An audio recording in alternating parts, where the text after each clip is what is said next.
Hello and welcome. We're so happy you could join us for the new season of The Catholic View for Women. Of course, it's a show dedicated to news and views of women, but from a truly Catholic perspective.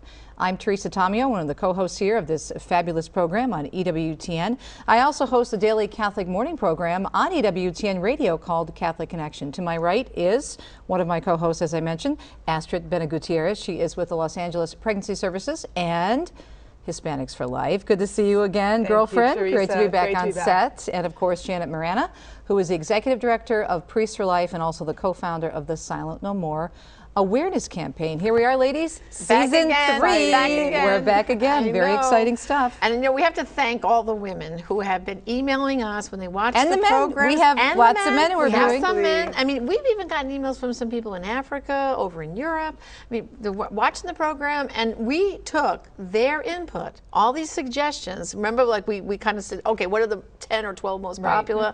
And this season is based on viewer response, and we want them to know that. And testimonies. The things that were of concern to them. Can you delve into these things? They're going to see that on the season. And that's really what the show is about. It's the Catholic View for Women. We want to hear from Catholic women and, of course, men as well, but really to give a different perspective that's not available out there right now in the current talk shows. And so much is going on in the world today, so we want to bring out the truth. The Catholic Church always brings out the truth, and we want to uncover this treasure and help people share it. Well, and as you know, I was a revert back like you, Teresa, and I always feel like one of the things I still struggle with is my knowledge of the saints. You know, I know you do great on the radio, Teresa. You're always talking about the saints, but I feel like other than like the big ones, St. Catherine of Siena, St. Teresa, I start to get, squishy-wishy about all the other saints. I don't know enough about them. And I feel like, poorly catechized. So what we decided to do for this season is to every show highlight a saint. And being I'm the saint ignorant person here that's trying to read more, Janet's going to have her little saints of the episode, and for this episode, which by the way we should give the title of this episode, yes. And we'll get into that in a second and explain, because each of the saints that we've chosen can easily be associated with the topic for the episode. Right. So this episode is called What Catholic Women Think, and it's based on a very interesting report that came out last year right before the election. That's right. It's all about what Catholic women think about faith and also about contraception. Faith, the Church, and contraception. Let me have the full title here. Is actually What Catholic Women Think About Faith, Conscience, and Contraception. And we'll get into details on this really fascinating report in just a bit. But go ahead.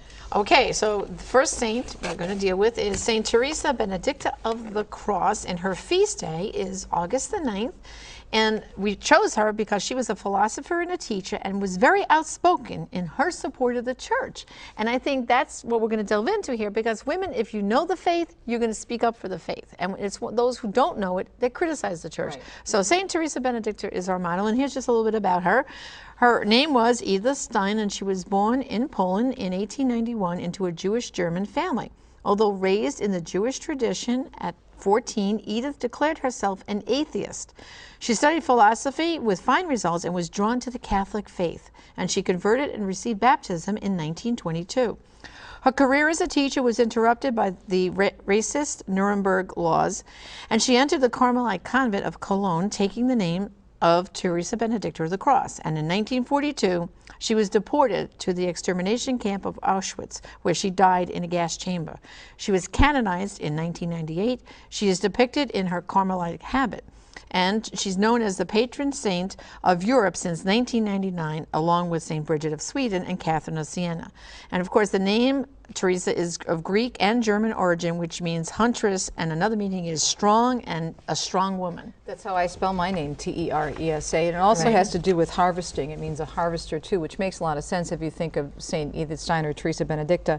And Astrid and I were talking about how much we really love her. She's phenomenal. Absolutely. And she was one of the intellectuals, Catholic intellectuals of the 19th century. Right. So she's somebody that we can look to as someone who she was a feminist. She was feminist, very accomplished. She was a professor. Speaker. But the more that she learned, the more that she realized, who God was, and that her life was meant to be a gift to others, to be of service to others. And the beautiful thing is that the things that helped her to convert were not necessarily these theories that she was learning. It was noticing these simple moments, like seeing a Catholic woman coming out of the church in the middle of a busy day and observing how this woman, you know, is so different from others. What does she have? right. Why is she in that church in the middle of a busy day?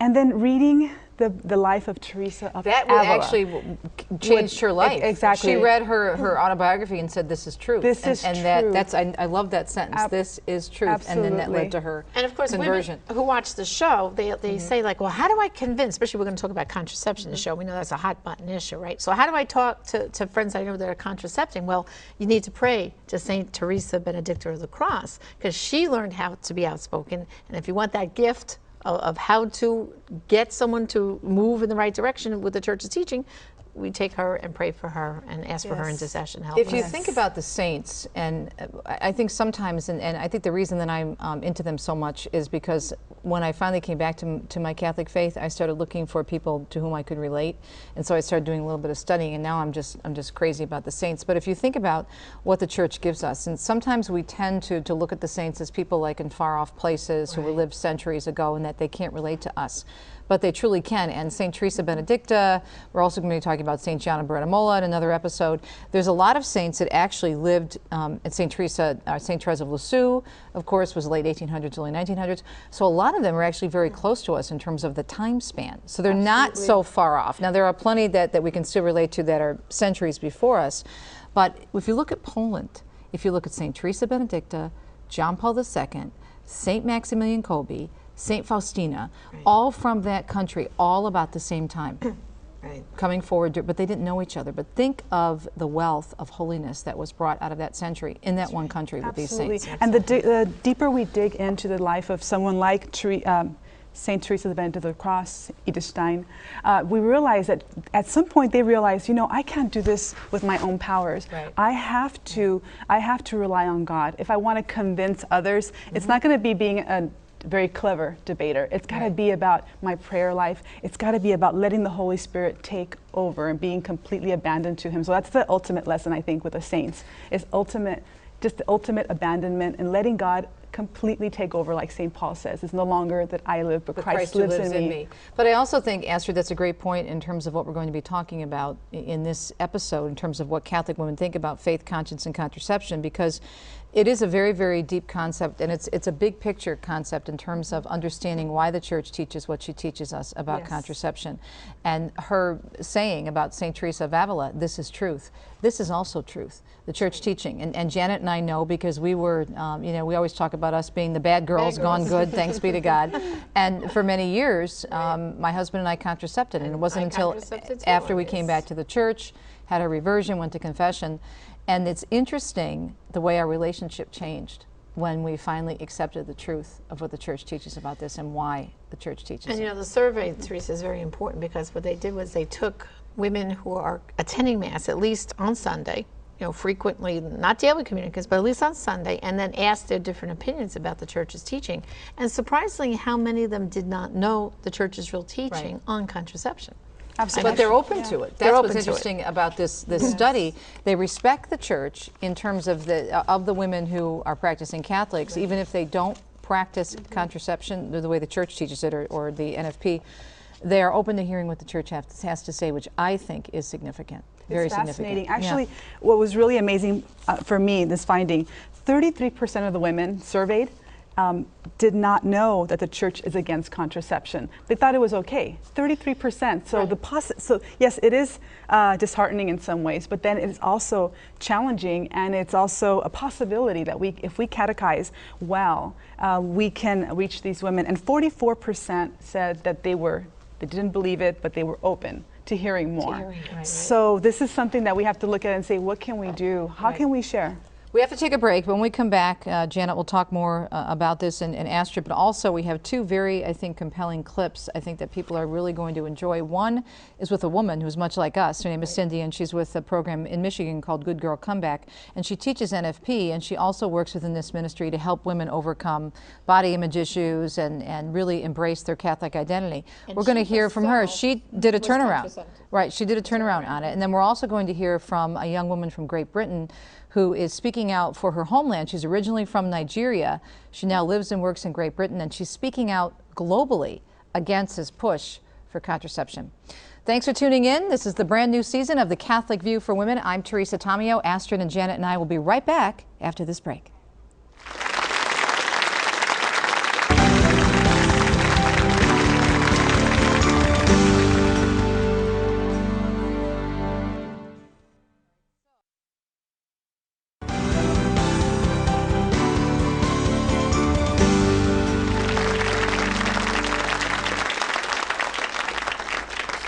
So glad to have you along on our brand new season, season 3 already of The Catholic View for Women. And in this episode, our beginning episode for this new season, we're talking about this fascinating report that came out about a year ago before the presidential election, what Catholic women think about faith, conscience, and contraception. Janet and Astrid have some of the statistics. We'll get to that in a second. But first, as we mentioned going into the break, we did a compelling interview with a woman who had a big change of heart on the entire issue, and now she's actually out teaching NFP. Let's take a look at what she had to say.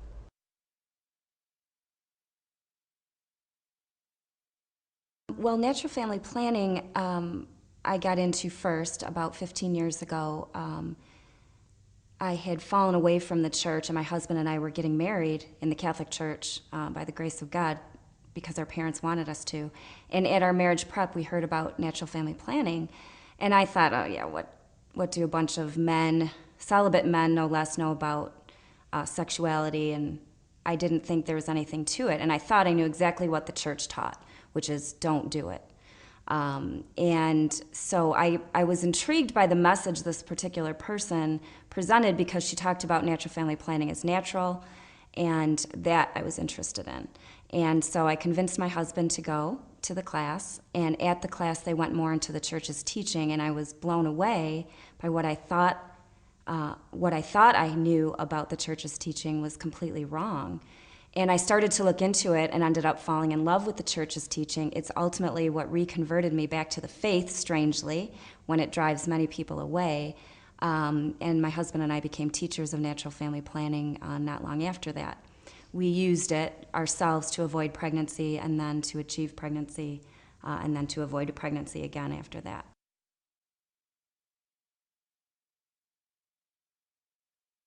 Well, NFP can be used with a contraceptive mentality, so there has to be some caution exercised in that.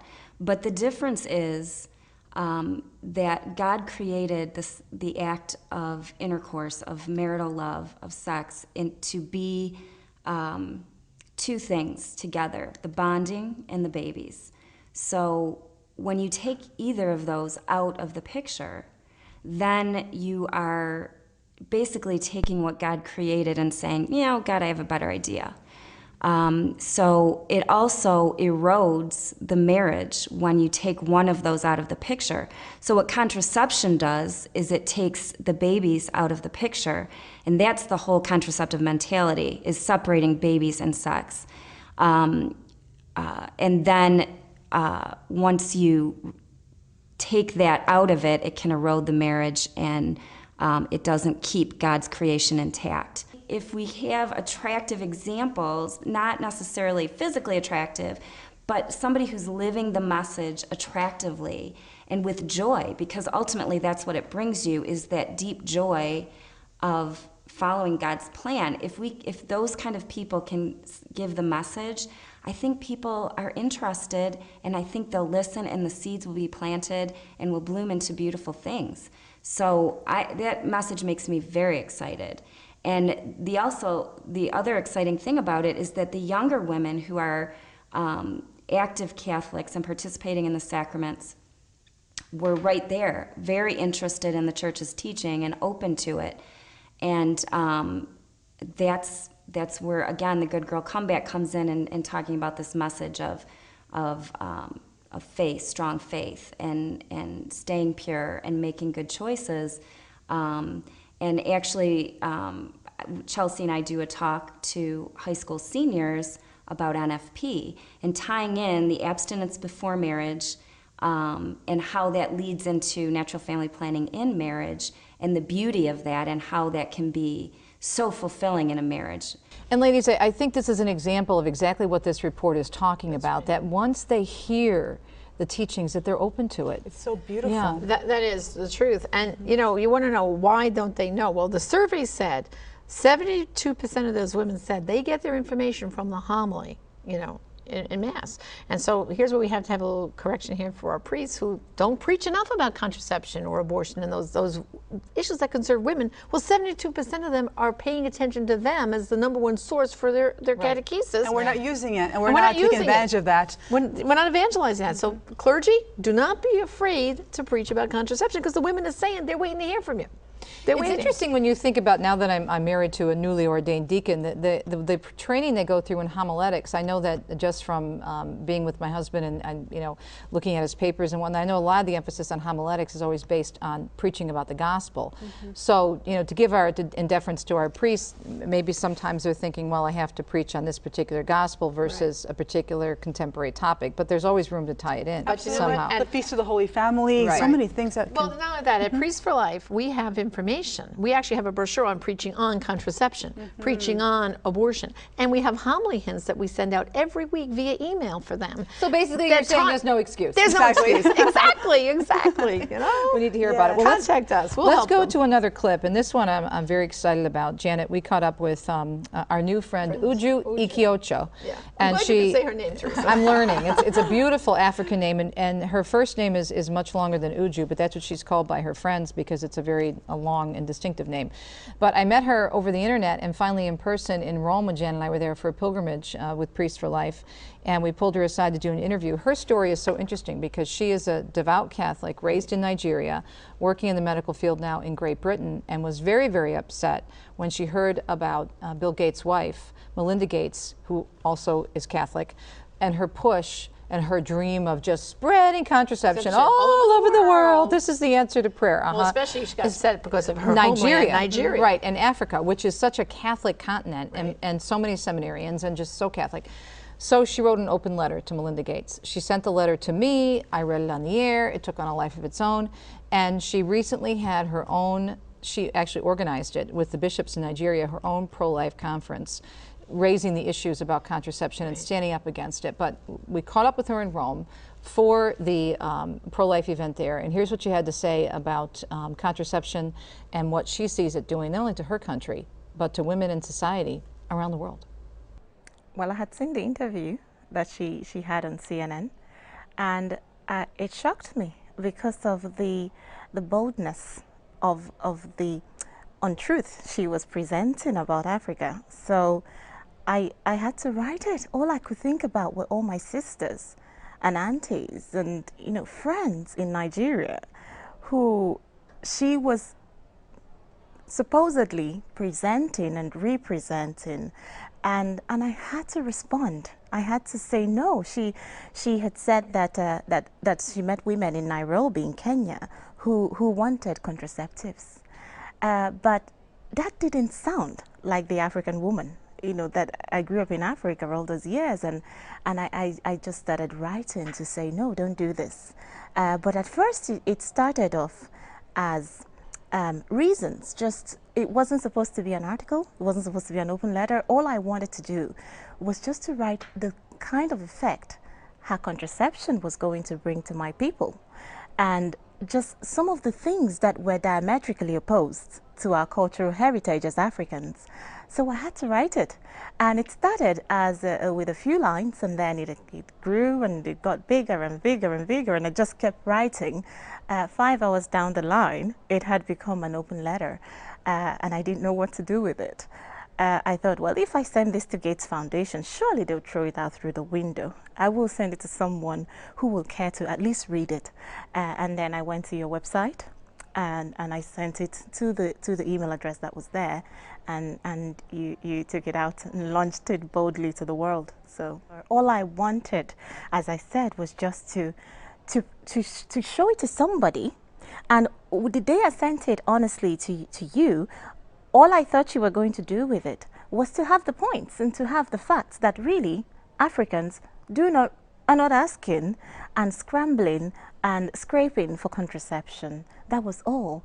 And then you read it, and one thing led to another.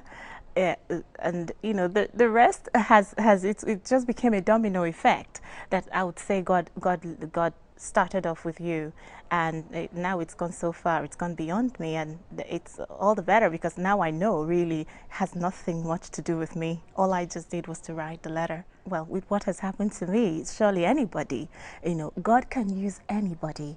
All it takes is the fiat to say yes to God, yes to the promptings of the Holy Spirit. I don't know if I mentioned to you, but I had just prayed the Rosary, 5 decades of the Rosary, and that led me to this point where I had to write the letter. And so it was as if the words didn't even come from me. So anybody, God can choose to use anybody, but I think our job is to stand firm and say, yes, Lord, I will do whatever you want me to do, however you want me to do it, as long as you want it in the way you want it, just because you want it.